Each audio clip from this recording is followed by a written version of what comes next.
U turn कहूँ या थूक कर चाटना कहूँ या फिर ये कहूँ कि हुकूमत देर आई मगर दुरुस्त आई।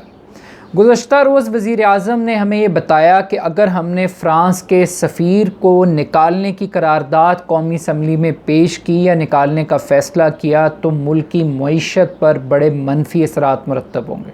फ़्रांस का कुछ नहीं बिगड़ेगा मगर पाकिस्तान को बहुत नुकसान होगा और बहुत बेरोज़गारी फैलेगी। मगर आज हुकूमत ने तहरीक लब्बैक के मुतालबे पर, वो तहरीक लब्बैक जिसको कलअदम तंजीम करार दिया गया, उसी के मुतालबे पर हुकूमत ने करारदाद कौमी असम्बली के अंदर पेश कर दी।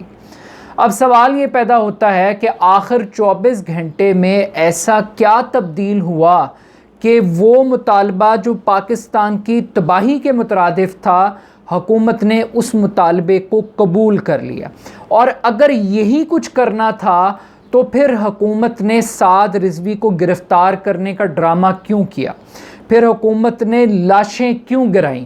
फिर हुकूमत ने तहरीक लब्बैक को कलअदम क्यों करार दिया?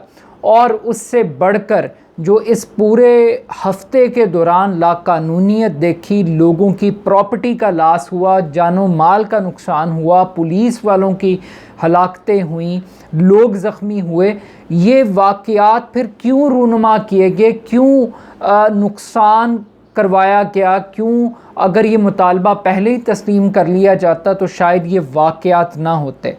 अब ज़रा थोड़ा सा जायज़ा ले लेते हैं कि हुकूमत ने करारदाद पेश की कौमी असम्बली के अंदर।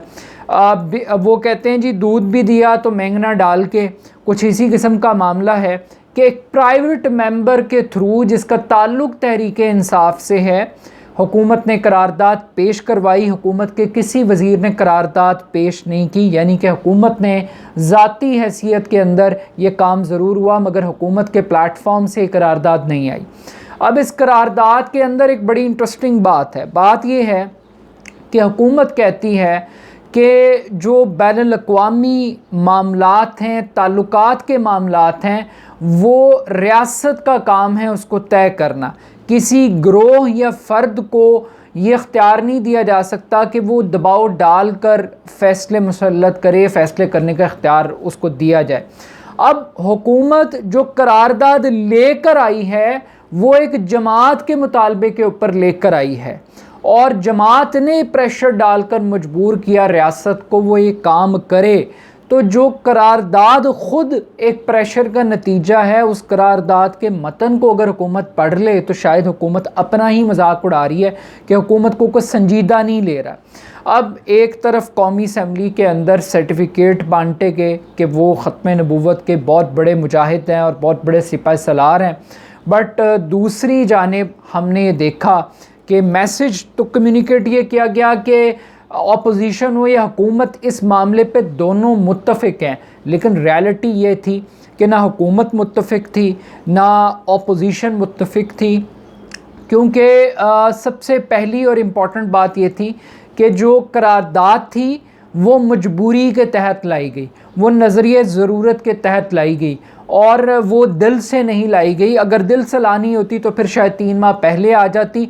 बट आज की कौमी असम्बली की कार्रवाई के अंदर जो सबसे बड़े लोग जिन्होंने लिबरलिज़म को प्रूव किया कि उनका मौजू ख़त्म नबूवत नहीं है, नामूसे रसालत उनका सब्जेक्ट नहीं है और वो इस गेम का पार्ट नहीं बनना चाहते, वो किसी किस्म की करारदाद के अंदर वेस्ट को नहीं बताना चाहते कि ख़त्म नबूवत के मामले के ऊपर उनके जज्बात और उनके मामलात क्या हैं। वो पाकिस्तान पीपल्स पार्टी थी, वो पाकिस्तान पीपल्स पार्टी जिसने PDM को, पार्लियामेंट की खातिर PDM को छोड़ दिया, वो पीपल्स पार्टी आज पार्लियामेंट के फ्लोर के ऊपर तहरीक लब्बैक की करारदाद के मुतालबे पर या फ़्रांस के सफ़ीर निकालने के मामले पर आज कार्रवाई का हिस्सा नहीं बनी।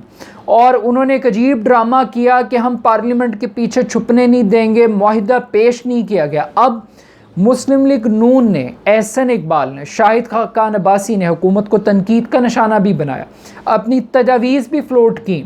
मौलाना फजलुर रहमान के साहबजादे ने भी मुआहिदे को पेश करने का मुतालबा किया कि आखिर हुकूमत ने कमिटमेंट क्या की है।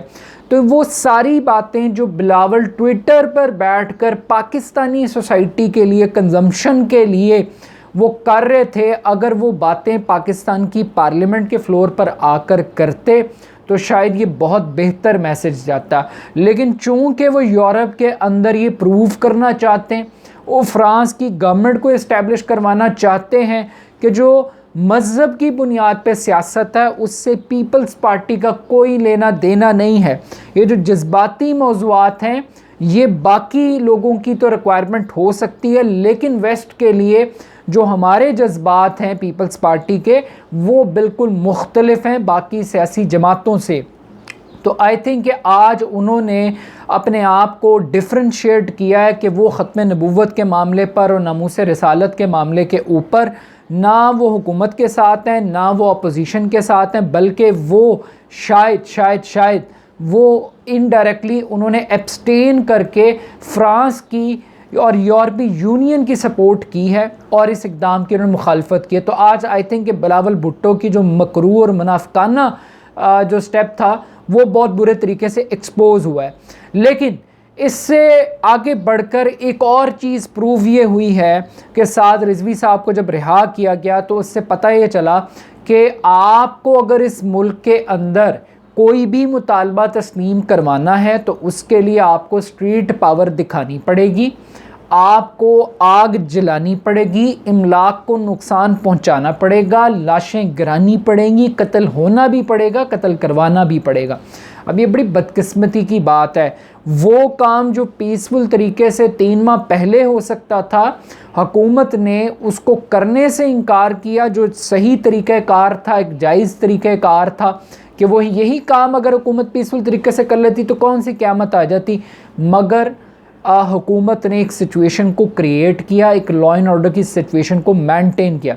अब ये देखिए कि हुकूमत क्या कह रही है। हुकूमत ये कह रही है कि तहरीके लब्बैक है तो कलअदम जमात, और वो अपना राइट एक्सरसाइज करे जाके अपनी वजाहतें दे अदालतों के अंदर।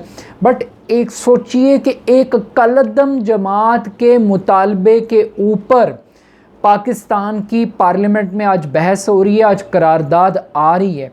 तो लोग ये सोचना चाहते हैं, पूछना चाहते हैं कि ये कैसी जमात है जिसको कलअदम इस बुनियाद पे किया गया कि वो ये मुतालबा कर रही थी कि करारदाद को पार्लियामेंट के अंदर लाया जाए, पार्लियामेंट में बहस कराई जाए। अगर उनका मुतालबा ठीक था, अगर उनके मुतालबे पे हुकूमत अमल दरामद कर रही है तो फिर उसको कलअदम करार देने की कोई जस्टिफिकेशन नहीं है।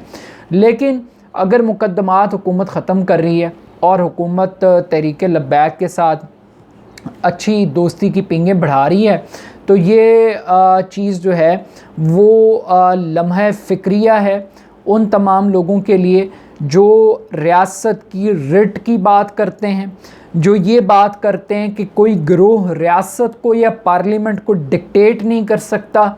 और अगर हुकूमत यहाँ पर लेटी है तो ये हुकूमत फ़ैसला कर ले रियासत के उसने मज़ीद कहाँ कहाँ लेटना है। एक तरफ कुछ लोग ये समझ रहे हैं कि ये करारदाद मंजूर हो गई है और इस करारदाद के मंजूर होने के बाद मामला ख़त्म हो जाएगा। आई थिंक अभी तो ट्रेलर चला है, फ़िल्म चलना भी बाकी है। अगर ये करारदाद पास होती है, जैसे कि ये पास होगी, यकीनन होगी, तो इस करारदाद पे अमल दरामद की बात की जाएगी।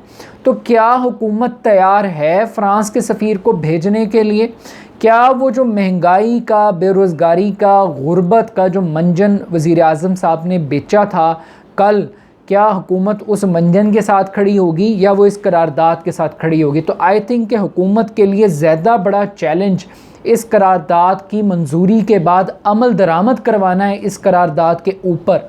बाकी हुकूमत के आज के स्टेप ने, जहाँ पे अपोजिशन ये सवाल उठा रही थी कि वज़ीर आज़म के लिए इससे भी इम्पोर्टेंट कोई ऐसा काम था कि वो आज कौमी असम्बली के इजलास का हिस्सा नहीं बने, तो अपोजिशन को ये ज़रूर पूछना चाहिए कि क्या जो पीपल्स पार्टी जो पार्लियामेंट की बात करती है, जो जमहूरियत की बात करती है, जो निज़ाम में रहना चाहती है, जो इस्तीफ़े नहीं देना चाहती असम्बलियों से, वो इस मामले पर क्यों पार्लियामेंट से एब्सेंट थी? तो पीपल्स पार्टी का भी थोड़ा सा एहतसाब करना चाहिए और बाकी मजहबी हलकों को भी ये सवाल बिलावल से ज़रूर पूछना चाहिए कि उसके नज़दीक क्या कोई ज़्यादा इम्पोर्टेंट काम था। और एक और बात जो बड़ी इस्टेब्लिश हुई है कि वज़ीर आज़म साहब ने कहा था कि उनकी और तहरीक लब्बैक की हिकमत अमली एक है, मगर जो मकसद है वो एक है और स्ट्रैटेजी डिफरेंट है, हिकमत अमली मुख्तलिफ है। बट आज हमें ये पता लगा कि हिकमत अमली भी एक है और मकसद भी एक है। और वज़ीर आज़म साहब ने प्रूव किया है, हुकूमत ने इतना बड़ा यू टर्न लेकर, कि तहरीक लब्बैक का पॉइंट ऑफ व्यू और उनकी स्ट्रैटेजी बेहतर थी और उसी स्ट्रैटेजी के ऊपर अमल दरामद होना चाहिए था। अगर किसी को आज माफ़ी मांगनी चाहिए, माज़रत करनी चाहिए, तो वो हुकूमत वक्त है जिसने इतने बड़े इशू को, नॉन इशू को इशू के तौर पे पेंट किया।